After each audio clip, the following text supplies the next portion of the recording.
নমস্কার তোমাদের সবাইকে সানা স্মাইল এডুকেশন সেন্টারে স্বাগত জানিয়ে আজকের ক্লাসটি শুরু করছি।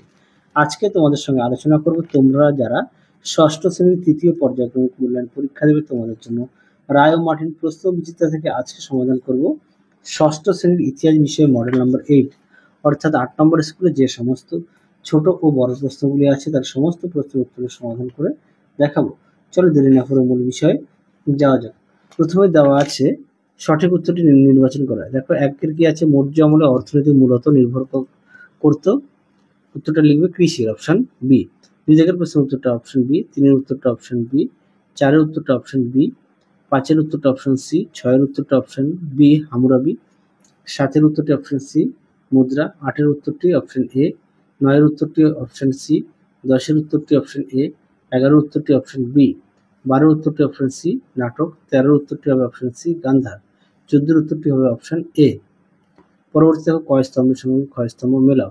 এক দিকের উত্তরটা হবে সি, দুইয়েরটা হবে এ, তিনেরটা হবে ডি, চারেরটা হবে এফ, পাঁচেরটা হবে বি, ছয়েরটা হবে ই। পরবর্তী দেখো কি আছে, একটি বাক্যে উত্তর দাও। মেসোপটেমিয়া শব্দের অর্থ দুই নদীর মধ্যবর্তী ভূমি। দুই দেখো ওয়ার কথার মানে কি, উত্তর লিখবে শহর। তিনে দেখো মিশরকে নীল নদের দান বলেছেন হেরোডোটাস। চারে দেখো সংহিতা কথার অর্থ কি, সংকলন করা। বেদের অপর নাম কি, লিখবে শ্রুতি। দক্ষিণ ভারতের একমাত্র মহাযান পত্রের নাম কি, উত্তর লিখবে অশ্মক। ভদ্রবাহ কে ছিলেন, উত্তর লিখবে দিগম্বর সম্প্রদায়ের নেতা। পরে দেখো পাণিনির লেখা ব্যাকরণের নাম কি, উত্তর লিখবে অষ্টাধ্যায়ী। বুদ্ধচরিত কার লেখা, অশ্বঘোষ। পরেটা দেখো দশের কুষাণ সাম্রাজ্য প্রতিষ্ঠা থেকে কুজুল কথফিসেস। 11 থেকে দেখো কোন সময় থেকে শকাব্দ গণনা শুরু হয়, উত্তর লিখবে 78 খ্রিস্টাব্দ থেকে। পরবর্তী দেখো কি আছে, দুইয়ের আর্য সত্য কি, উত্তরটা দেখো। দেখো আর্য সত্য সুন্দর করে দেওয়া আছে, এখান থেকে অবধি লিখবে। পরবর্তী প্রশ্ন দেখো জনপদ কি, দেখো প্রশ্ন উত্তর জনপদ কি, দেখো জনপদ কি, এখান থেকে অবধি লিখবে। পরবর্তী প্রশ্ন দেখো অগ্রহার ব্যবস্থা কি, দেখো প্রশ্ন উত্তর। অগ্রহার ব্যবস্থা সুন্দর করে দেওয়া আছে, দেখে নিও। পরবর্তী প্রশ্ন দেখো সপ্তসিন্ধু অঞ্চল বলতে কি হয়েছে, পাঠ্য বইতে 49 পেজ। তোমরা এখান থেকে এই পর্যন্ত উত্তরটি লিখবে। পাঠ্য বইয়ের পেজ নাম্বার দেখো 49। পরবর্তী প্রশ্ন দেখো উত্তর ভারতের কালো চকচকে মাটির পাত্রে দুটি বৈশিষ্ট্য দেখো। দেখো প্রশ্ন উত্তরটি তোমরা টুকরো কথার মধ্যে এর মধ্যে পেয়ে যাবে। পেজ নাম্বারটা দেখো 100 পাঠ্য বই। পরবর্তী প্রশ্ন ছিল একলব্য কে ছিলেন, দেখো পাঠ্য বইতে 59 পেজে দেখো একলব্য। তোমরা এখান থেকে এই পর্যন্ত লিখবে। পরবর্তী দেখো কনিষ্কের মূর্তিটি কবে এবং কোথায় পাওয়া যায়, দেখো এই প্রশ্ন উত্তরটি তোমরা পাঠ্য বই থেকে অবশ্যই পড়বে। পাঠ্য বই থেকে দেখায়, পাঠ্য বই পেজ নম্বর হচ্ছে 91।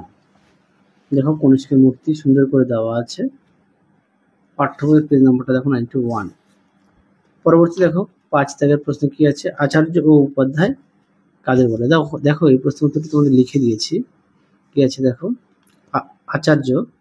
আচার্যরা শিক্ষার জন্য কোনো অর্থ গ্রহণ করতেন না, তারা ধর্মীয় বিষয়ে গুরু বা প্রশিক্ষক হিসেবে বিবেচিত হতেন এবং সম্প্রদায়ের প্রতিষ্ঠাতা বা নেতা হতে পারতেন। উপাধ্যায় দেখো শিক্ষার জন্য পারিশ্রমিক গ্রহণ করতেন। উপাধ্যায় একটি সংস্কৃত শব্দ যার অর্থ শিক্ষক এবং এটি ব্রাহ্মণ সমাজের মধ্যে প্রচলিত একটি পদবী ও বটে। পরবর্তী দেখো কি আছে, দুইয়ে প্রাচীন ভারতের জলসেচ ব্যবস্থা কেন গড়ে উঠেছিল, উত্তরটি দেখো। দেখো প্রাচীন ভারতের জলসেচ ব্যবস্থা তোমরা পড়ে নিয়ে লিখবে। পেজ নম্বর হচ্ছে 103 পাঠ্য বইতে। পরবর্তী দেখো সাম্রাজ্য কি, উত্তরটি দেখো। দেখো সাম্রাজ্য কি, এখান থেকে এই অবধি উত্তরটা লিখবে।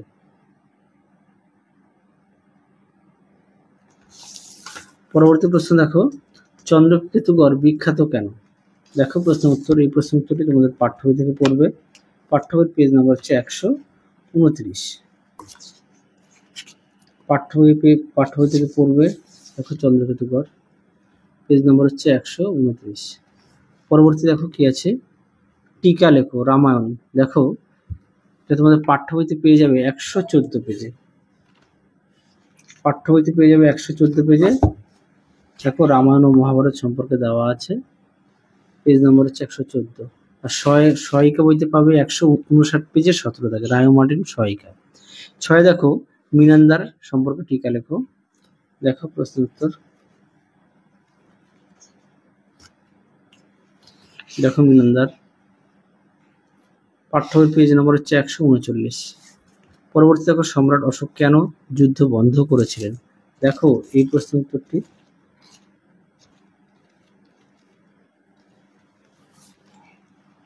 দেখো প্রশ্ন উত্তরটি, তোমরা এখান থেকে এই অবধি লিখবে উত্তরটি। দেখো তিনি যুদ্ধ করা ছেড়ে দিয়েছিলেন। পরবর্তী দেখো টিকা লেখো মোগলমারি বৌদ্ধ বিহার। দেখো প্রশ্ন উত্তরটি। তোমাদের আগের ভিডিওতে সমস্ত বিষয়ের সাজেশন দেওয়া আছে, তোমরা যারা এখনো দেখোনি আমাদের প্লে লিস্টে গেলে পেয়ে যাবে। দেখো উত্তরটি।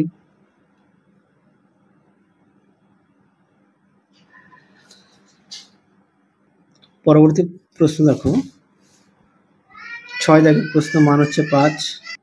দেখো দেওয়া আছে বন্দর নগর তাম্রলিপ্ত সম্পর্কে লেখো। এটা তোমাদের পাঠ্য বইতে পেয়ে যাবে 40 পেজে। হ্যাঁ, পরবর্তী প্রশ্ন দেখো এলাহাবাদ প্রশস্তি সম্পর্কে লেখো। পাঠ্য বইতে পেয়ে যাবে 92 পেজে। দেখে নাও টুকরো কথায় আছে, পেজ নাম্বারটা দেখো 92। পরবর্তী দেখো তিনি মেগাস্থেনিসের চোখে ভারতীয় উপমহাদেশের সমাজ ব্যবস্থা কেমন ছিল? দেখো প্রশ্ন উত্তরটি। দেখো তোমার উত্তরটা এখান থেকে পেয়ে যাবে, এখান থেকে এফডি লিখবে। শেষ প্রশ্ন দেখো টিকা লেখো গান্ধার শিল্প। এই প্রশ্নটি পাঠ্য বইতেও ছিল, আমি তোমাদের সহায়িকা থেকে দেখিয়ে দিই। দেখো গান্ধার শিল্প, এখান থেকে এফডি লিখবে। তাহলে চলো আজকের মতো এখানেই সমাপ্ত করছি। আবার দেখা হবে খুব শীঘ্রই তোমাদের পরবর্তী ভিডিওতে। তোমরা সবাই সুস্থ থেকো, ভালো থেকো। আজকের মতো টাটা।